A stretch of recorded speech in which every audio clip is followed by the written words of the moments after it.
So that's it. If reports are to be believed, Lucasfilm's CEO Kathleen Kennedy is out, exiting to thunderous applause from the Star Wars fandom. So if her retirement becomes official at Star Wars Celebration in April, the question is what happens next with the Rey movie titled The New Jedi Order? As it stands, one thing is clear, this movie is happening. Because you don't cancel a movie when you've fired and hired several writers and in doing so invest the budget, energy and political capital on its development. Yet Rey is one of the least liked characters in the Star Wars Skywalker saga, less liked than Luke, less liked than Anakin, even less liked than Jabba the Hutt.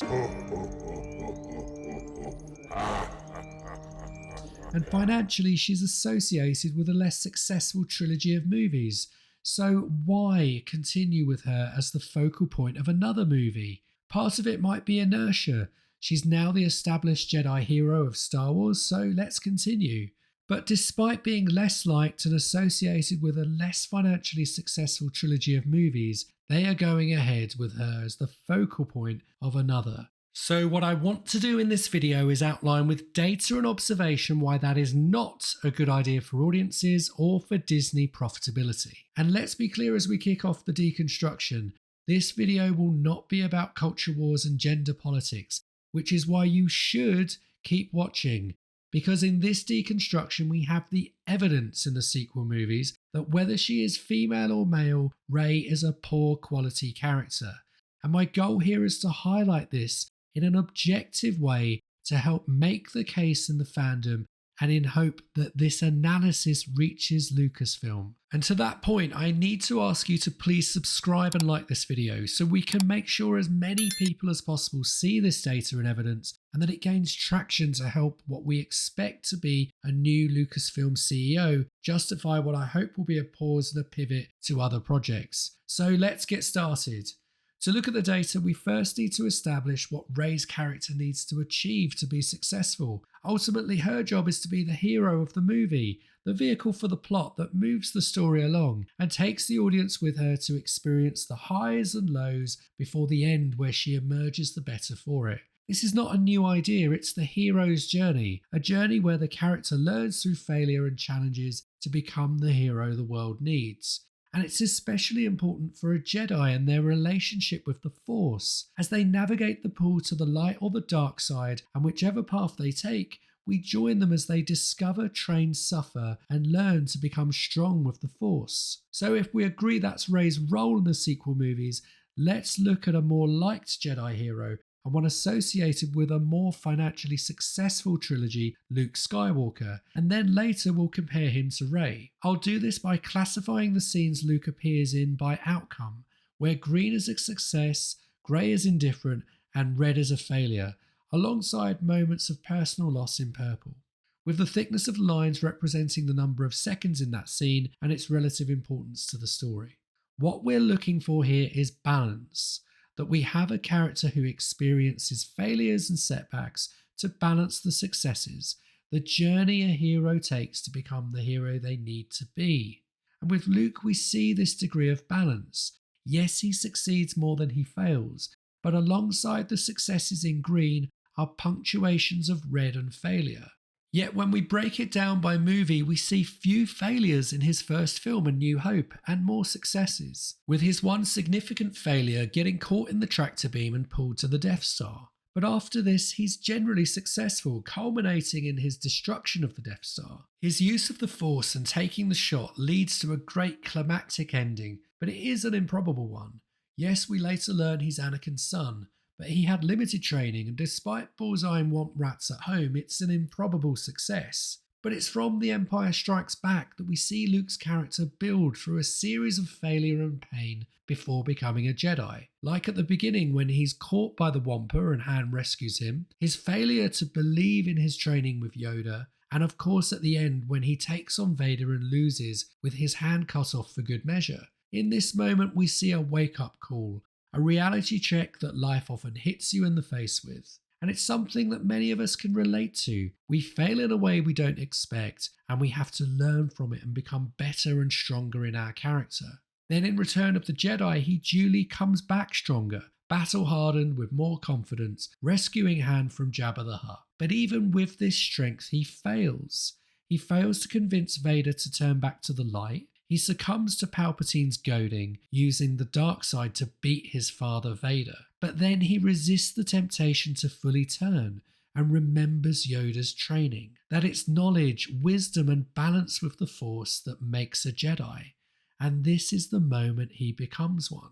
And he uses his mind rather than his saber and is at peace before being tortured by Palpatine's Force lightning and rescued by Vader, redeeming him in the process. So in Luke, we see a front-loading of success in the first movie, balanced with a series of failures and reality checks in the second, and despite failing and being drawn to the dark side, he goes back to the light and becomes the Jedi and hero the galaxy needs to defeat the Empire and bring peace back to the Republic. So with this baseline in hand, now let's look at Rey's hero journey, which is near the inverse of Luke's. As a character, she attracts a lot of criticism about being a Mary Sue, an idealised female character that is liked by everyone and succeeds in everything she does. Yet, based on the data, that's too simplistic an analysis. If we were to analyse her rate of success and failure just in The Force Awakens, we see in general she is a very balanced character, more so than Luke, with 7 moments of failure versus Luke's 2. In this first chapter of her hero's journey, she is a character of modest means and experiences. An orphan on a desert planet like Luke, but alone, without any family, just trying to survive.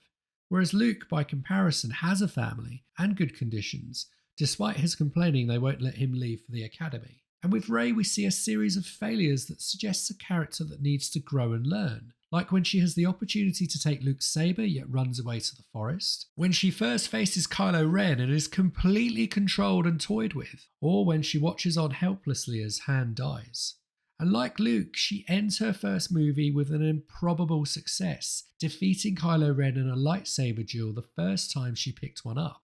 And yes, Kylo was injured by Chewbacca's crossbow shot, but it's still simply unbelievable she could beat a trained Sith Force user even under those conditions. So aside from that improbable success, like Luke destroying the Death Star, she in fact has more failures and challenges than Luke in the first movie. But it's at her second movie, The Last Jedi, that things take a turn, and her journey becomes the mirror opposite of Luke, with few if any moments of failure amongst a string of successes that build into a crescendo of moments that demonstrate her strength and power, rather than growing strength through failure. Aside from a moment of pain or loss when she is tortured by Snoke, she has a series of successes that showcase her as a hero before completing her own hero's journey.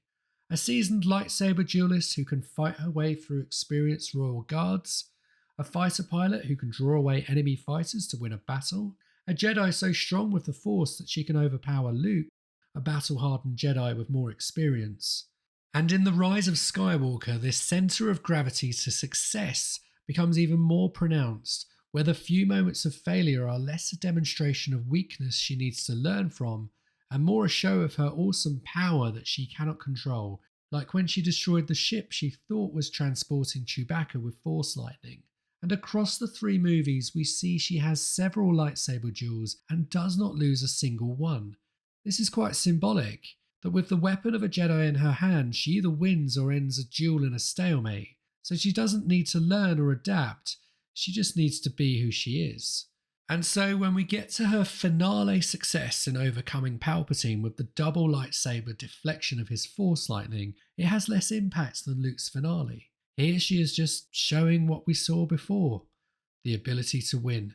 Whereas with Luke, we see someone after stating his commitment to the Jedi Order that is helpless, that needs to be saved by Vader, but in this commitment he redeems Vader, saving himself in the process. And it's in this comparison we see 2 very different heroes' journeys. One in Luke that, if we're honest, starts with too much success and few doubts, and with Rey more balance. But in the second and third chapter, an arc for Luke that shows him suffer and fail, and through this experience gaining the strength and right to become a Jedi, and in Rey someone who consistently demonstrates her strength and is somewhat a fully accredited Jedi from the end of her first movie. And this is the reason that making another movie with Rey in is the wrong decision. Not because she's female, but because she has no arc or journey to tell another story from. And with these observations in the data, I don't want to ignore that there may well be sexism within the Star Wars fandom. There probably are some fans who rejected Rey because she is female. But this data deconstruction shows that irrespective of her gender, she is a weak character. Not because she fails, but because compared to Luke, she doesn't. And I also need to be clear that the flaws in Rey's character don't equate to an attack on Daisy Ridley. In fact, I think she's generally been a good ambassador for Star Wars. Whenever she's been asked about the views of the fandom towards Rey, she's responded with grace and generally a balanced view that people are entitled to their opinion. And back to Kathleen Kennedy, if it's confirmed she is indeed set to retire, I wish her well. What I care about is what happens next. And it's clear based on the data that Lucasfilm need to move on from Rey. They need to break free from what became a one-dimensional character that has few flaws and earned strengths in becoming a Jedi. So this video is my call to arms to show the next CEO of Lucasfilm, whoever they are, that Rey is not the character to continue the Star Wars theatrical legacy. And this should empower them to move on, to draw on characters from the Legends books or create new characters.